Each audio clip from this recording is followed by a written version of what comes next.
Welcome to Jeni crime cuts. September 18, 2020 Mayiladuthurai. சம்பவம் அன்னைக்கு அதிகாலை 4:30 மணிக்கு மேல கவர்மெண்ட் ஸ்கூல்ல ஹெட் மாஸ்டரா வேலை பார்க்குற 52 வயசான ஆனந்த ஜோதி வீட்டு முன்னாடி அந்த ஏரியால வசிக்கிற நிறைய பேரு கூடி இருந்து அங்க நடந்த ஒரு விஷயத்த பத்தி ரொம்பவே பரபரப்பா அவங்களுக்குள்ளேயே பேசிட்டு இருந்திருக்காங்க. இன்னும் சில பேர் ஆனந்த ஜோதி வீட்டு வாசல்ல நின்னு வீட்டுக்குள்ள தூங்கிட்டு இருந்த அந்த நபரோட பேரை சொல்லி சீக்கிரமா வெளியில வாங்கன்னு கூப்பிட்டதும் பாதி தூக்கத்துல இருந்து எந்திரிச்ச அந்த நபர் தான் வீட்டு முன்னாடி நிக்கிற அந்த கூட்டத்தை பார்த்து யாருக்கு என்னாச்சுன்னு தெரியாம ரொம்பவே பதற்றத்தோட வெளியில ஓடி வந்திருக்காரு. இப்போ அங்க இருந்த ஒரு சிலர் சித்ராவுக்கு இந்த மாதிரி ஆகும்னு கனவுல கூட நினைச்சு பார்க்கலையேன்னு சொல்லி புலம்புனதும் அந்த ஹெட் மாஸ்டர் அங்க இருந்தவங்களை பார்த்து சித்ராவுக்கு என்னாச்சு, அவ நல்லா தானே இருக்கிறான்னு சொல்லிக்கிட்டே தான் வீட்டு முன்னாடி நின்று அந்த கூட்டத்துக்குள்ள நுழைஞ்சிருக்காரு. இந்த டைம்ல தான் வீட்டு முற்றத்துல உடம்பெல்லாம் ரத்த காயத்தோட இருந்த தன்னோட மனைவியான சித்ராவை பார்த்ததும் அவங்கள மடியில தூக்கி வச்சு வா வீட்டுக்குள்ள போகலான்னு சொல்லி அழுதுருக்காரு. அதே சமயத்துல வீட்டுக்குள்ள இருந்து வெளியில ஓடி வந்த சித்ராவோட 2 பசங்களும் எந்திரிச்சு வந்து எங்க கிட்ட பேசுமான்னு சொல்லி கதறி துடிச்சிருக்காங்க. எல்லாரும் ஆழ்ந்து தூங்கிட்டு இருந்த அந்த அதிகாலை நேரத்துல சித்ரா மட்டும் எதுக்காக வீட்டை விட்டு வெளியில வந்தாங்க? சின்ன க்ளூ கூட கிடைக்காம இருந்த போலீஸ் ஃபைனலா இந்த கேஸை எப்படி சால்வ் பண்ணினாங்க? 2020ல ஒவ்வொரு பெண்களோட மனசுலயும் ஒருவித பயத்தை ஏற்படுத்தின இந்த கேஸ்ல சம்பவம் அன்னைக்கு என்ன நடந்ததுன்னு டீட்டெயிலா பார்க்கலாமாங்க. அதுக்கு முன்னாடி நம்ம சேனலை சப்ஸ்கிரைப் பண்ணாதவங்க மறக்காம சேனலை சப்ஸ்கிரைப் பண்ணி லைக் பண்ணுங்க. நீங்க தர்ற ஒவ்வொரு லைக்கும் தான் உங்களோட ஆதரவை எங்களுக்கு தெரியப்படுத்தும். ஸோ மறக்காம வீடியோ லைக் பண்ணி சப்ஸ்கிரைப் பண்ணுங்க.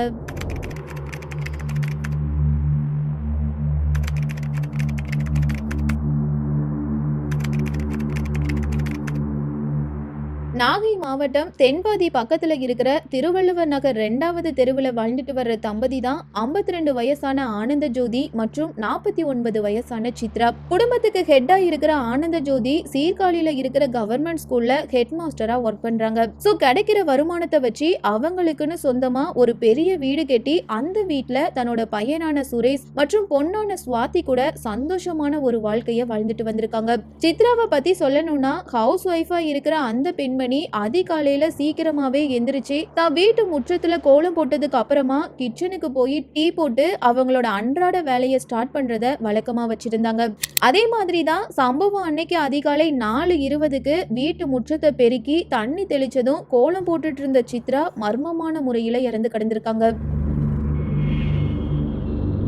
இப்போ உள்ள காலத்துல மனைவி இறந்து போயிட்டாங்க அப்படின்னா போலீஸோட மொத்த சந்தேகமும் கணவன் பக்கம் தான் திரும்பும். அதே மாதிரி கணவன் இறந்து போயிட்டாங்க அப்படின்னாலும் ஃபர்ஸ்டா போலீஸ் மனைவி மேலதான் சந்தேகப்படுவாங்க. அதே மாதிரி தான் இந்த கேஸ்லயும் சித்ரா மரணத்துல ஹஸ்பண்டான ஆனந்த ஜோதிக்கு ஏதாவது தொடர்பு இருக்குமான்னு தெரிஞ்சுக்க அந்த நபரோட கால் ஹிஸ்டரிய செக் பண்றாங்க. அப்படி செக் பண்ணின போலீஸ்க்கு அந்த நபரை சந்தேகப்படுற மாதிரி எந்த ஒரு லீடும் கிடைக்கல.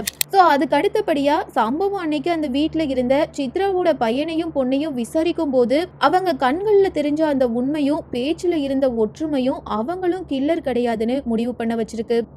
அடுத்ததா இந்த கேஸ எப்படி கொண்டு போகன்னு தெரியாம திண்டாடின போலீஸ் அந்த ஏரியால இருக்கிற ஒரு சில சிசிடிவி கேமராவை செக் பண்ணினப்போ சம்பவம் அன்னைக்கு அதிகாலையில அடையாளம் தெரியாத ஒரு மர்ம நபர் சித்ரா வீடு இருக்கிற அந்த தெரு வழியா போறதும் அதுக்கப்புறமா அங்கிருந்து வெளியில கிளம்புனதும் தெரிய வருது. இந்த இன்சிடென்ட் அதிகாலை நேரத்துல நடந்தனால அந்த மர்ம நபரோட ஃபேஸ் சிசிடிவி கேமரால கிளியரா பதிவாகல. அடுத்ததா அந்த ஃபுட்டேஜை பார்த்த போலீஸ் ஒருவேளை அந்த மர்ம நபருக்கும் சித்ராவுக்கும் இடையில ஏதாவது கனெக்ஷன் இருக்க வாய்ப்பு இருக்கா அப்படிங்கிற கோணத்துல சித்ராவோட மொபைலை வாங்கி அதுல இருக்கிற கால் ஹிஸ்டரி டேட்டா மற்றும் வாட்ஸ்அப் சேட்டை தரவா செக் பண்றாங்க. அப்படி செக் பண்ணினதுல சித்ரா அடிக்கடி அவங்களோட ஃப்ரெண்ட்ஸுக்கும் ஃபேமிலி மெம்பர்ஸ்க்கும் மட்டும்தான் கால் பண்ணிருக்காங்க. மற்றபடி பாய் பெஸ்டின்னு சொல்ற அளவுக்கு அந்த மொபைல்ல எந்த ஒரு டீட்டெயிலும் இல்ல. சொல்ல போனா சித்ரா தான் ஹஸ்பண்டுக்கு ஒரு நல்ல மனைவியாவும் தன்னோட 2 பசங்களுக்கும் ஒரு நல்ல தாயாவும் தான் இருந்திருக்காங்க. இதுக்கப்புறமா போலீஸோட 3 தனிப்படையை சேர்ந்த ஒவ்வொரு அதிகாரிகளும் சிசிடிவி கேமரால பதிவான அந்த மர்ம நபர் யாருன்னு கண்டுபிடிக்கிறதுல மும்முரம் காட்டி அந்த நபரை வலை வீசி தேடி இருக்காங்க. ஒட்டுமொத்த போலீஸ் அதிகாரிகளும் அந்த மர்ம நபரை தேடிட்டு இருந்த அந்த டைம்ல சீர்காழி சட்டநாதபுரம் ஊராட்சிக்குட்பட்ட விஏஓ ஆபீஸ்க்கு வந்த 29 வயசான சையது ரியாசுதீன் அப்படிங்கிற நபர் தான் சித்ராவை கொலை பண்ணினேன்னு சொல்லி அங்க இருந்த விஏஓ ஆபீசர் கிட்ட சரணடைஞ்சிருக்கான். இப்போ இந்த விஷயத்த பத்தி போலீஸ்க்கு தகவல் கொடுத்ததும் உடனடியா அங்க வந்த போலீஸ் டீம் சரணடைஞ்ச ரியாசுதீனை அரெஸ்ட் பண்ணி கொலைக்கான காரணத்தை கேட்டப்போ அவன் சொன்ன அந்த பதில் தான் யாராலையும் ஜீரணிக்க முடியாத ஒரு விஷயமா இருந்திருக்கு.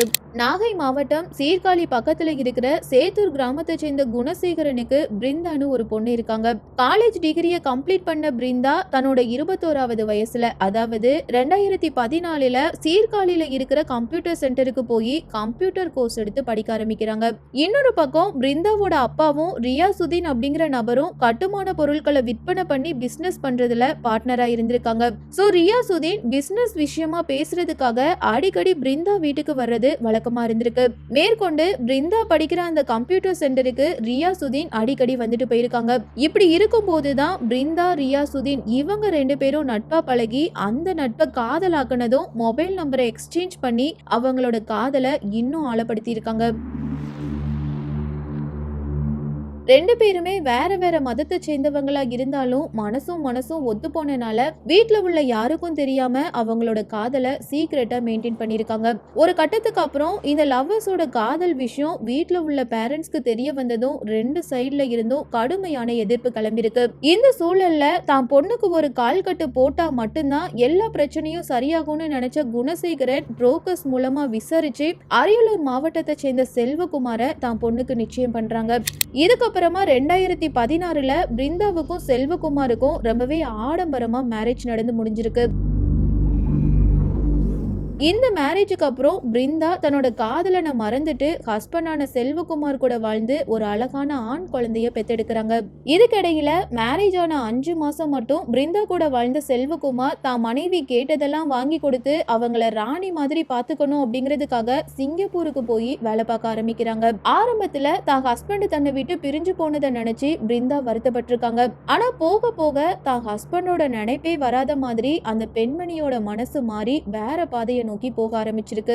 அதாவது செல்வகுமார் சிங்கப்பூருக்கு போன விஷயம் பல மாசத்துக்கு அப்புறம் பிருந்தாவோட எக்ஸ் லவரான ரியாசுதீனுக்கு தெரிஞ்சதும் இதுதான் பிருந்தாவோட ஆசையை தூண்டி விடுறதுக்கு சரியான நேரம்னு நினைச்ச அவன் அடிக்கடி பிருந்தாவுக்கு கால் பண்ணி பழைய காதலை உயிர்ப்பிக்கிற மாதிரி பேசியிருக்கான்.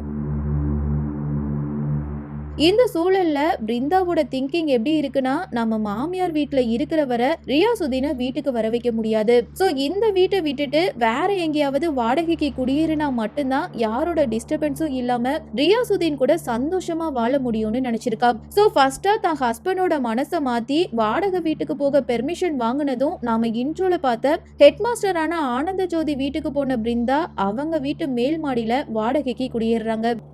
இப்போ பிருந்தாவும் அவங்களோட குழந்தையும் வாடகை வீட்டுல குடியேறினதுக்கு அப்புறம் ரியாசுதீன் அடிக்கடி அந்த வீட்டுக்கு போய் பிருந்தாவை மீட் பண்ணி அந்த பெண்மணி கூட தகாத உறவுல இருந்திருக்காம். இப்படி இருக்கும் போதுதான் கீழ்த்தளத்துல இருக்கிற ஹெட் மாஸ்டரோட மனைவியான சித்ரா ரியாசுதீன் அடிக்கடி பிருந்தாவை பார்க்க வர்றதை கவனிச்சு ஆரம்பத்துல அவங்க 2 பேரும் ரிலேட்டிவா இருப்பாங்கன்னு நினைச்சிருக்காங்க. ஆனா போக போக ரியாசுதீன் இரவு நேரங்கள்ல பிருந்தாவை பாக்குறதுக்காக அடிக்கடி அந்த வீட்டுக்கு வர்றது, பல மணி நேரம் கழிச்சு ரிட்டர்ன் வெளியில போறது, இப்படின்னு இது எல்லாத்தையும் நோட் பண்ண சித்ரா பிருந்தாவை கூப்பிட்டு உன்னோட பழக்க வழக்கம் சரியில்லாத மாதிரி தெரியுது. ஹஸ்பண்ட் சிங்கப்பூர்ல இருக்கும் போது அந்த பையன் எதுக்காக உன் வீட்டுக்கு அடிக்கடி வந்துட்டு போறான்னு கேக்குறாங்க. அதுக்கு பிருந்தா, நான் உங்க வீட்டுல வாடகைக்கு இருக்கேன் அப்படிங்கறனால என்னோட பர்சனல் லைஃப்ல தலையிட நினைக்காதீங்க. நான் தான் வாடகை பணத்தை மாசம் மாசம் கரெக்டா கொடுத்துட்டு தானே இருக்கேன். அப்படி இருக்கும்போது என்ன பாக்குறதுக்கு யார் வந்தா உங்களுக்கு என்னன்னு கேக்குறாங்க. அதுக்கு சித்ரா, ஒன்ன பார்க்க யார் வந்தாலும் எனக்கு கவலை கிடையாது.